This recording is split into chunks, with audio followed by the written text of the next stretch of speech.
luto na. Ito yung napana natin na galanggutang. Jeff Wick Diaries, aming panata, daig ng maagap, ang masipag ating tandaan.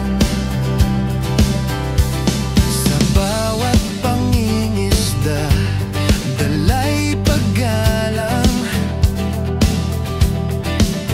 karagatan ay yaman, dapat alagaan. Ang glitter at spearfishing, hanap ay ligaya, ngunit higit sa lahat, kinabukasan ng halaga.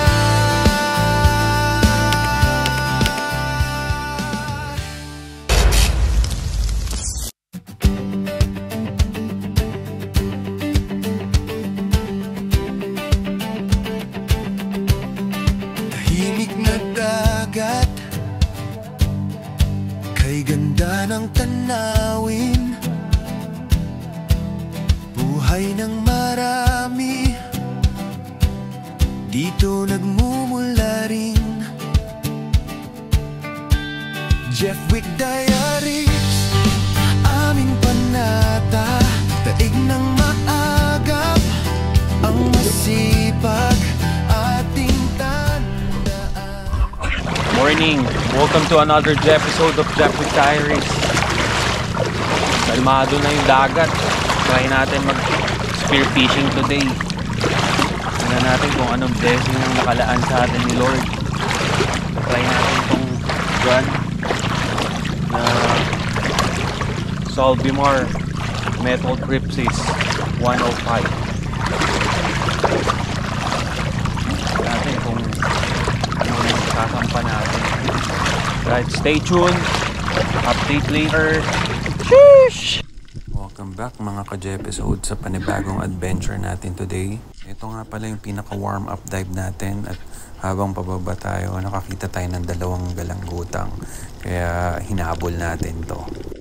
Madalas kasi nahuhuli sila sa gabi, kaya nagulat ako nung nakita ko sa day dive natin. Kaya first time natin makahuli nito, kaya medyo kinabahan tayo. Magaling pala mag-camouflage nitong cuttlefish na to, kaya talagang nagpahabol pa, sinundan natin. At nabigyan naman tayo ng pagkakataon na kalabitan ito. Kaya ito yung naging unang isda natin sa araw na to. At napansin ko na hindi umalis yung kasama niya, kaya dali-dali kong tinawag si Migo, yung panganay ko. Siya nga pala yung dive buddy natin ngayong araw.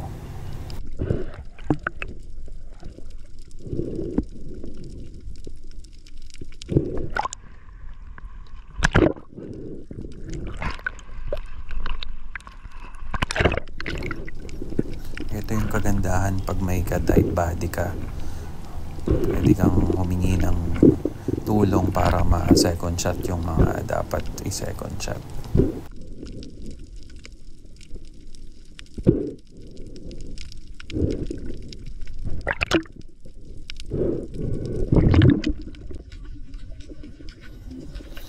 Mapapansin nyo, halos hindi siya makita dahil sobrang galing mag-camouflage nito.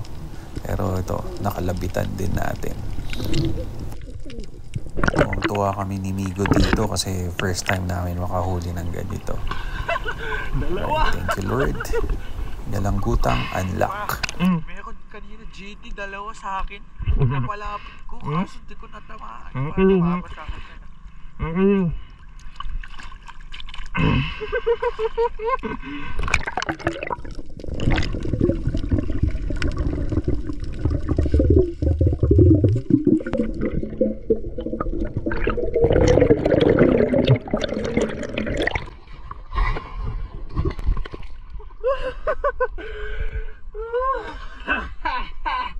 Bumuga!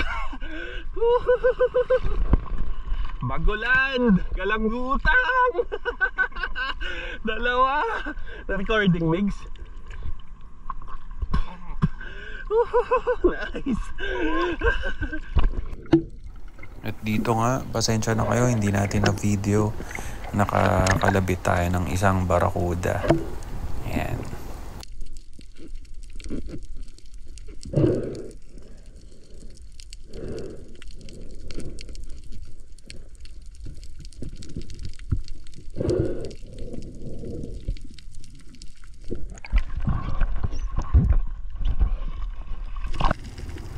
At sa sumunod nating dive, ito may isang good size na surahan. Kaya ito yung kinalabitan natin. At ito yung naging pangatlong isda sa araw na ito.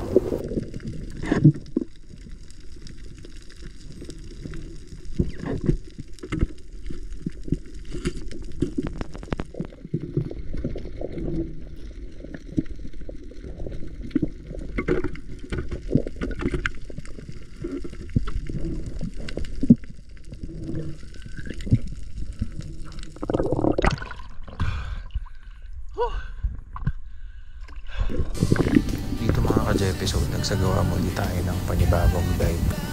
At umabante lang ako ng konti sa harapan ng bangura. Dito ay part ng buhangin. Medyo malalim na rin to, nasa around 9 to 10 meters. Nagsagawa rin tayo ng dusting at fish call, pero wala talaga tayong napalapit na pelagic ngayong araw. Susunod na henerasyon, may buhay na karagatan.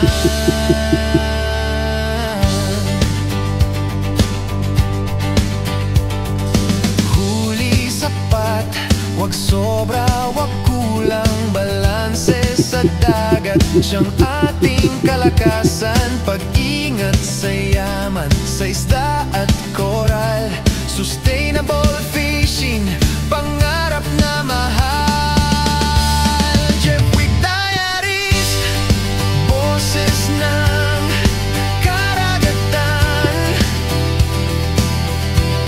lumaban ng patas, iwasan ng kasakiman.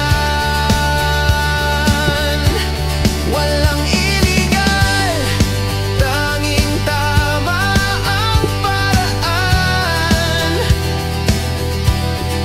para sa susunod na henerasyon, may buhay na karagatan.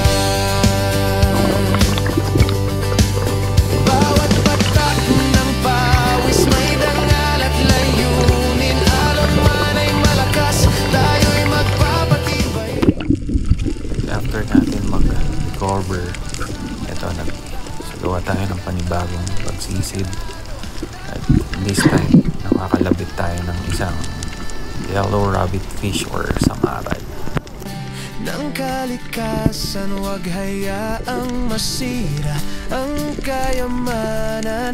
Daig ng maagap ang masipag, panata ng bawat mangingisda, laging tapat.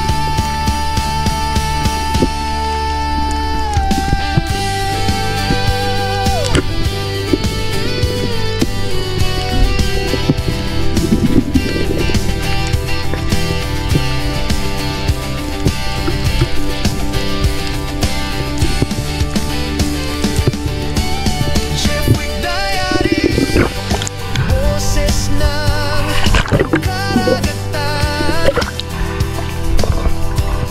lumaban ng patas, iwasan ng kasakiman. Walang illegal, tanging tama ang paraan. Thank you, Lord. Rabbit fish. At ito naman yung sumunod na dive natin. Isang trigger fish or papagot ang tawag dito sa amin. Yung sumunod na isda na nahuli natin ngayong araw. Sa dagat, sa buhay, sa ating kinabukasan.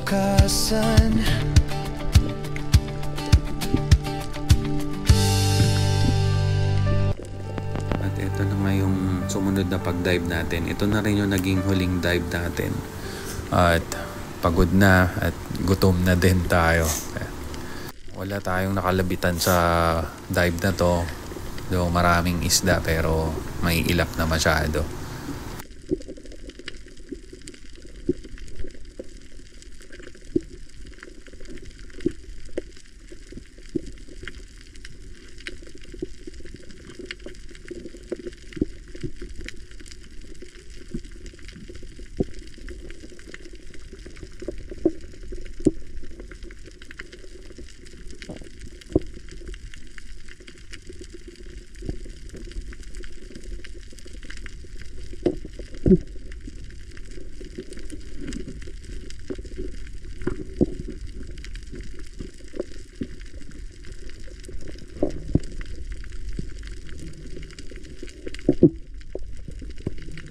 At ito na yung catch of the day natin. Salamat sa biyaya ng karagatan. Libre na naman yung ulam natin ngayong araw. Alright, luto na. Ito yung napana natin na galanggutang. Ayan, titikman natin. Tapos ito yung samaral. Pinirito. Si Patrick. Sarap. Fresh na fresh. Sausawan toyo. Tapos may oil fish tong kendara. Panalo, sarap. Alright. Thank you for watching. See you next episode and God bless. Sheesh!